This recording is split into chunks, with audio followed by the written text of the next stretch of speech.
Hello बच्चों, let's see this question and here this question say examine the main challenges before the political parties। Question आपसे बोल रहा है कि political parties कौन कौन से चैलेंजेस को फेस करती हैं वो आपको यहाँ पे एक्सप्लेन करना है। तो हमारे इस क्वेश्चन का की कॉन्सेप्ट है challenge face by the political party. वो मुख्य चुनौतियाँ या समस्याएं जो पॉलिटिकल पार्टी फेस करती हैं। Number 1, political parties face the problem of lack of internal democracy within the party. यानी कि सबसे बड़ी प्रॉब्लम पॉलिटिकल पार्टी जो फेस करती हैं वो ये हैं कि पॉलिटिकल पार्टी के अंदर ही ना इंटरनल डेमोक्रेसी का बहुत ज़्यादा अभाव होता है, बहुत ज़्यादा कमी होती है। तो जो बाकी के छोटे मोटे मेंबर होते हैं ना, उनको प्रॉपर रिप्रेजेंटेशन नहीं मिलता है, वो सिर्फ नाम के मेंबर होते हैं, पावर एंजॉय नहीं करते हैं।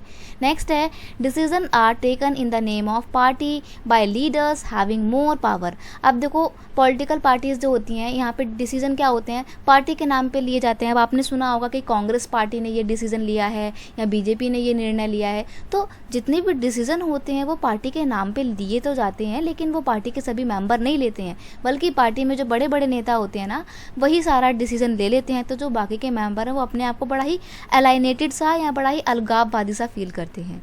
नेक्स्ट है member of just one family hold complete control in many parties, this is not fair to the other member of that party.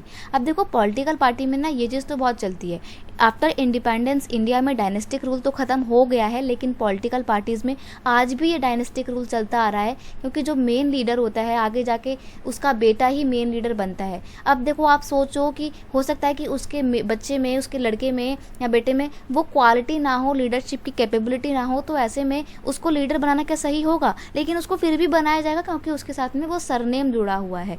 हो सकता है कि आपकी पार्टी में ही कोई और मेंबर ऐसे हों जो ज़्यादा एक्सपीरियंस रखते हों या ज़्यादा अच्छी लीडरशिप क्वालिटी उनके अंदर हो, लेकिन उनको नहीं बनाया जाएगा। तो ये फैमिली पॉलिटिक्स ने तो बहुत ज़्यादा ख़राब कर रखा है पॉलिटिकल पार्टीज़ का मामला। कांग्रेस इसका बहुत अच्छा एग्जाम्पल है। आपने देखा होगा गांधी परिवार लगातार रूल करता आ रहा है। ऐसे सिर्फ कांग्रेस ही नहीं है, बल्कि आपने समाजवादी पार्टी का नाम सुना होगा, मुलायम सिंह की जो पार्टी है उसमें भी उनकी पूरी फैमिली चली आ रही है। श्रीलंका में आप देख रहे हो, हालांकि इंडिया की बात नहीं है ये, लेकिन श्रीलंका में भी अगर हम देखें तो वहाँ पे तो डेमोक्रेसी है, लेकिन जितने भी बड़े बड़े लीडर्स हैं वो सारे राजपक्षे परिवार के हैं। तो ये सब जो है ना, ये जो फैमिली पॉलिटिक्स चली आ रही है डेमोक्रेसी के अंदर, ये पॉलिटिकल पार्टी का जो एक स्वरूप है ना, जो उसका एक ढांचा है, उसको ख़राब कर रही है, लोगों के बीच में छवि खराब हो रही है। तो ऐसा नहीं होना चाहिए, फैमिली पॉलिटिक्स को डिस्करेज करना चाहिए। नेक्स्ट है dirty tricks and shortcuts are use to win the election since party should sole focus is on winning election. अब देखो जितनी भी पॉलिटिकल पार्टी होती हैं, इनका मेन पर्पस क्या होता है? इनका मेन उद्देश्य होता है कि हमारे को इलेक्शन में जीतना है, और इलेक्शन में जीतने के लिए ये डर्टी ट्रिक्स को अडॉप्ट करती हैं, शॉर्टकट्स को अपनाती हैं, जिसकी वजह से ये इलेक्शन नहीं जिसकी वजह से ये इलेक्शन बस जीत सकें।